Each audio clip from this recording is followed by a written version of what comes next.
અંકલેશ્વરના દઢાલ ગામની સાગબારા ફાટક પાસે નવી વસાહત ફળિયામાં રહેતી 22 વર્ષીય કાજલ મહેશ વસાવા 1 માસ પહેલા અંકલેશ્વરના કરારવેલ ગામ ફાટક પાસે પડી ગઈ હતી।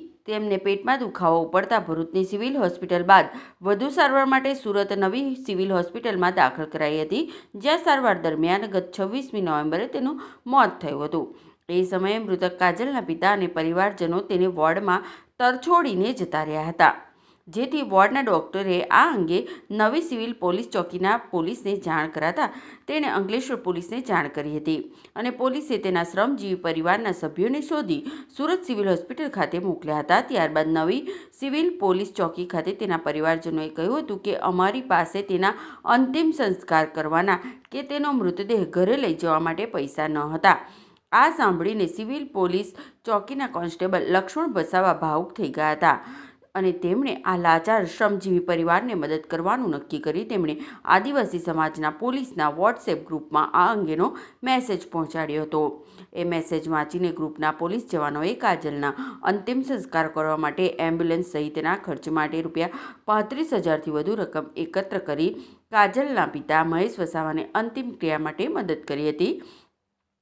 બાદમાં મૃતક કાજલના મૃતદેહને એક સેવાભાવી એમ્બ્યુલન્સવાળાએ એક પણ રૂપિયો ભાડું લીધા વગર ઘરે પહોંચાડ્યો હતો। સુરત પોલીસ કર્મીઓની અને સમાજના લોકોની આ પ્રકારની સેવા જોઈને મૃતક કાજલના પિતાએ આંસુઓ સાથે કહ્યું કે મેં આશા છોડી દીધી હતી, પરંતુ આ દેવદૂતોએ આર્થિક મદદ કરતા મારી પુત્રીની જરૂરી વિધિ પ્રમાણે દફન વિધિ કરવામાં આવી હતી। મારું નામ લક્ષ્મણભાઈ મહેશભાઈ, વડોદરા પોલીસ સ્ટેશનના સિવિલ પોલીસ ચોકી ખાતે ફરજ બજવું છું। લક્ષ્મણભાઈ, તમને કઈ રીતની જાણ થઈ હતી અને પરિવારની પરિસ્થિતિ કેવી છે, શું?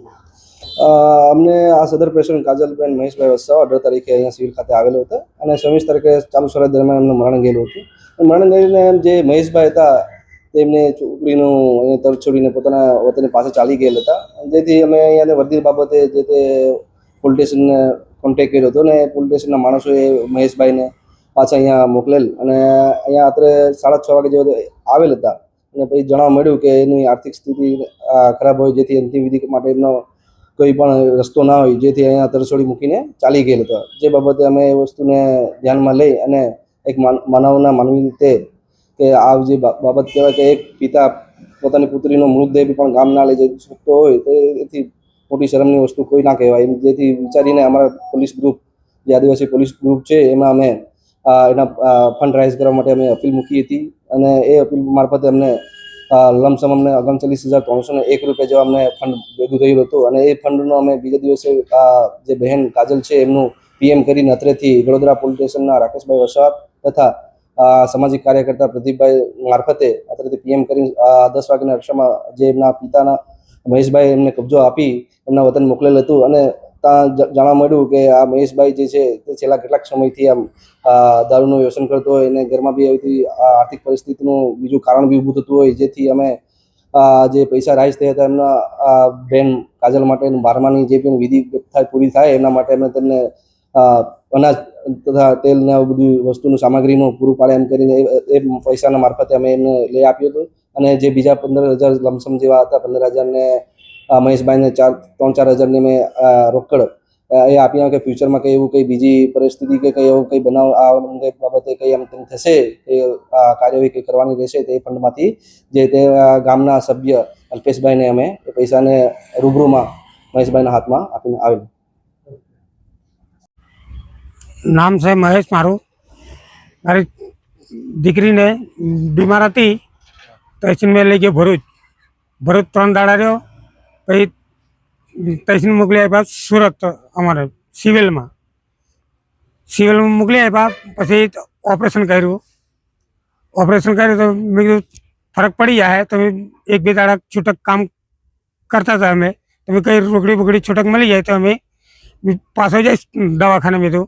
એટલે બીજા 3જા દિવસે ફોન આવી ગયો તો કે છોકરી કે ઓફ થઈ જશે, તો પછી મેં હાલનો 1000 રૂપિયા ઉપાડી લીધા સેઠ વડાઈને ને 500 રૂપિયાનું કામ કર્યું, 1500 રૂપિયા લઈને ડાયરેક્ટ સીધો ગયો સુરત મેં।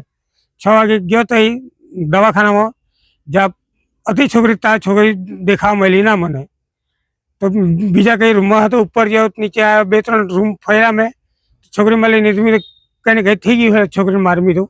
તો પાછો મેં અંકલેશ્વર આવતો રહ્યો, તો પાછો ફેર ફોન આવ્યો કે દિલ્હી આવો. તો પછી ગયો મારી ઘરવાળીને લઈને ગયો સુરત. પછી કે છોકરી અહીંયા છે, છોકરી અહીંયા હતી. પછી મારી ઘરવાળીને મોકલ્યા, એટલે મેં છોકરો નાનો છે, ખાવા કોણ ખવડાવે રાંધીને. તો પછી બેહાડ્યા સુરત રિક્ષામાં રિક્ષાવાળાને કીધું કે ડેપોમાં ઉતારજે. અંકલેશ્વરની બસ પકડી ને ઘેર આવતી રહી એમ કીધું એમ. પછી એના પછી પોલીસવાળાએ મદદ કરી અમારી એમ. પોલીસ વાળાએ શું મદદ કરી?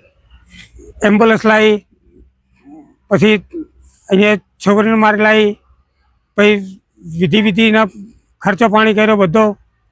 કોણે કર્યો? પોલીસવાળાએ કર્યો એમ. એટલે પોલીસ વિશે શું કહેવા માંગો તમે? સારું છે એમ, મતલબ સારું કર્યું છે એમ. સારી મદદ કરી. હા, સારું કર્યું છે એમ અમારા માટે એમ. મારું નામ અલ્પેશભાઈ ધનજીભાઈ વસાવા છે. હું દઢાલ સાગબારા ફાટકમાં રહું છું. મારા ફળિયામાં એક છોકરી કાજલબેન બીમાર હતી. ઘણા ટાઈમથી થોડી બીમાર રહેતી હતી. આ વખતે વધારે બીમાર થઈ ગઈ. એમને એમ્બ્યુલન્સ બોલાવીને મેં ભરૂચ સિવિલમાં એડમિટ કર્યા, અને ત્યાંથી વધુ તબિયત બગડતા એમને સુરત સિવિલ હોસ્પિટલ ખાતે ખસેડવામાં આવ્યા ને ત્યાં એમનું ઓપરેશન કર્યું ને 2 દિવસ થયા ને ત્યાં એ એક્સપાયર થઈ ગઈ. છોકરી એક્સપાયર થઈ જાય, એમના પપ્પા સાથે જ હતા. છોકરીને એના પપ્પા છૂટક મજૂરી કરે. છોકરીને હવે કેવી રીતના ડેડ બોડી લાવવાની, એના પપ્પા તો ગભરાઈ ગયા.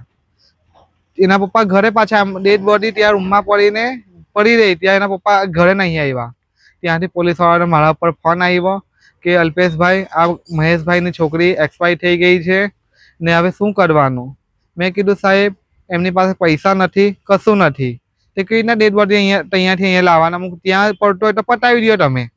તો સાહેબે એવું કે કંઈ નહીં, હું મારા સ્ટાફને વાત કરું ને એ લોકોએ સ્ટાફમાં અંદર વાત કરીને જે તે મહેશભાઈને થોડી ઘણી મદદ આપી.